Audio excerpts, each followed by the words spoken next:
Hey, welcome to the DFS World. I am Kevin Roberts, and I'm joined with Taylor Smith. Going to go over the DraftKings main slate. Just a two-gamer here as we wrap up the play-in tournament.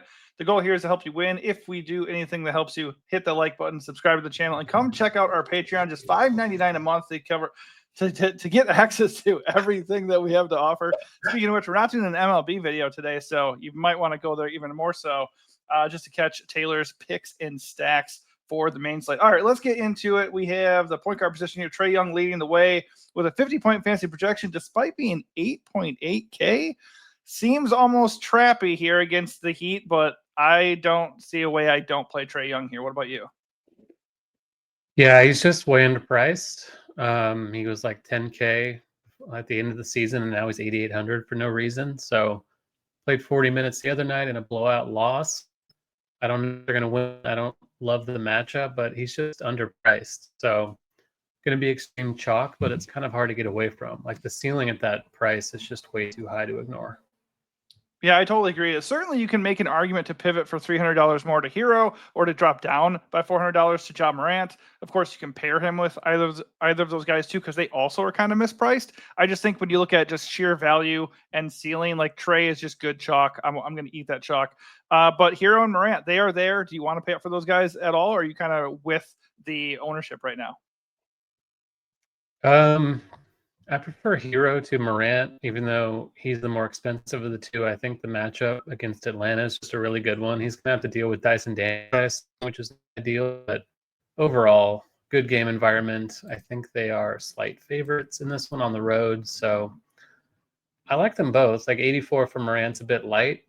I just think Bane is a slightly better play among the expensive Memphis pieces, so I kind of like getting Hero with Trae or just paying down for Ja, but I like all three quite a bit. Yeah, I'm right there with you. I think the main thing is just going to be like, what else do you want on this slate, and how does it all come together? Like Hero ownership wise, really really appealing. If he sits there at like sub 20% with a nice projection in the best possible matchup, like that's kind of tough to go away from. But like you said, Dyson Daniels, man, that's a real thing. Like he definitely struggled against him in some of the matchups on the year. So I am kind of, despite the ownership normally making me go the other way, I'm kind of looking more at like the Heat value and Bam instead of Hero here. But I do not mind him whatsoever. And Ja is just way too cheap. Like I love the pairing of Trae and Ja tonight. But I can certainly see an argument to go the other way. You mentioned Bane, he's point guard eligible, which is wild. Nothing wrong with him either. He's going to be a little bit more owned than Ja. So again, I lean Ja there, only $400 more. There's just so much value here. Dyson Daniels is too cheap at 6.9. I really like him. You have Davion Mitchell at 5.5K, Scottie Pippen at 4.8. So all those guys look good. I don't really see how I get away from Pippen if he's sub 5K starting again. Played 34 minutes in the last game. Projects decent enough for the price. So I'm definitely locking in Pippen personally, and I don't mind getting to Davion or Dyson. How about you? Yeah, and I think you can also add Brandon Williams and Dante Exum to the mix. Like we warned about the other day, Dinwiddie did not start. Started Mitchell at point guard, and then Brandon Williams surprisingly was the backup, and then Exum played about 20 off the bench. So those guys are both really cheap. Even in backup roles on such a small slate, I think they're pretty good values. Slightly prefer Williams, slightly better permanent guy, but I have interest in both backup Dallas guys. Pippen is too cheap for a starting role. Not going to get a ton of usage playing with the starters, which is, I think, a reason to consider a fade at extreme ownership. But he is a good play given the minutes, expectation, and the salary. And then, like I said, I prefer Bane to Morant, just a little bit cheaper. He's really stuck it to the Mavs over the years after they passed on drafting him, and it seems like he doesn't forget that ever. So it's a bit of a narrative thing, but I think in this game, I just like Bane a little more than Ja.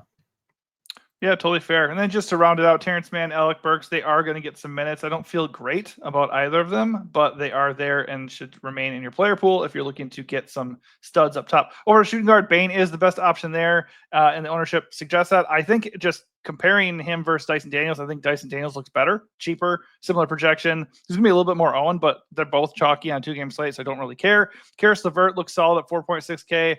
That might be chalk. I don't mind getting away from. It's not a great matchup. Obviously, he can be kind of scoring dependent. He is good, nice price though, 4.6. So if you want to go there, I don't mind it.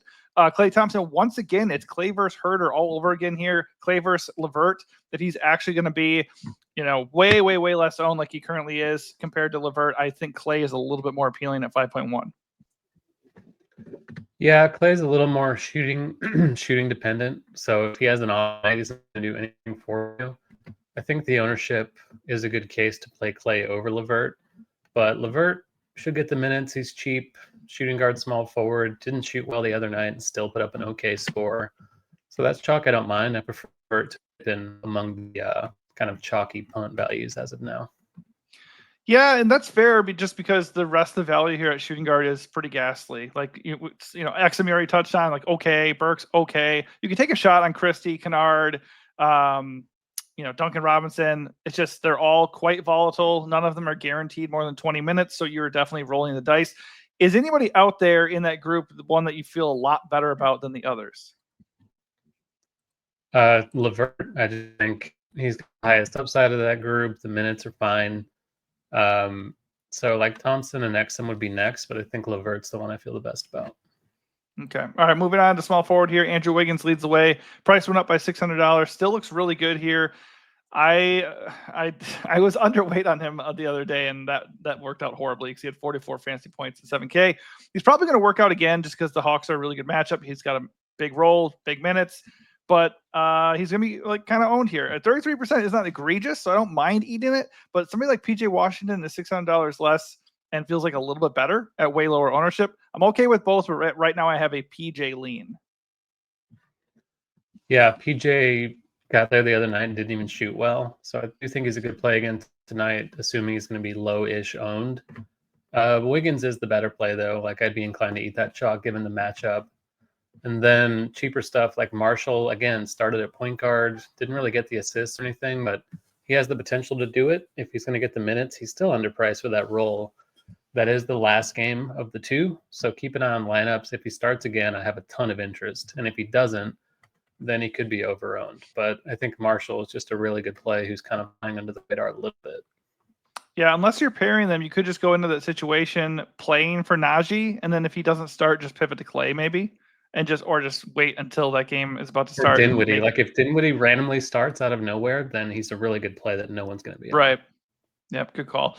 The only other value here that really calls out to me would be Reza Shea at 4.1K. Should play a good amount of minutes. He runs hot and cold, man. He either hits like 12 out of 15 shots or he does absolutely nothing when he's out there. So GPP play for life.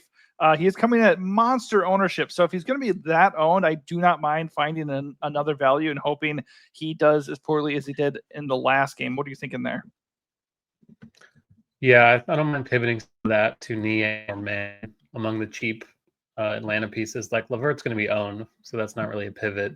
Mm-hmm. But I don't mind that fade either. If he's owned by half the field, that's kind of shaky to me. I'd rather roll the dice on like one of those Mavs cards like Exum or Williams instead. Yeah, I'm fine playing him. He is a good value, but for sure, if he's going to be that owned and he's just kind of a shaky guy in general, might want to go away from it a little bit. All right, over at power forward, Anthony Davis leads the way. He is 10K with a 53-point fantasy projection. Going to carry some ownership here. He didn't really go off in the last game, but the minutes were there, so we know in a do-or-die game against Memphis, really good game environment, he is probably going to smash. I don't mind paying up for him. $800 less. You have Bam, who also looks good just because he's going to be low owned. I think he's a little bit interesting here. But Brow is certainly the best pay up on the slate as far as ceiling goes. So you certainly can make a case to go get him to close the night out. And then obviously you have Wiggins, who you talked about, and JJJ at 7.7. So what are your thoughts on paying up for Brow here?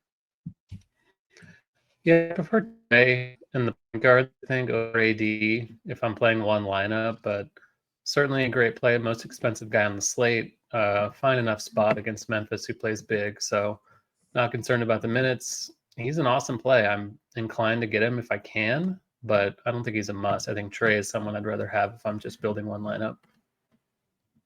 Yeah, I'm not really interested in Jaren Jackson. I think Bam is okay, but Jackson just doesn't really do enough besides score when everyone's in. Doesn't rebound, doesn't pass ever. So I think Jackson's someone I'd be very well under the field on.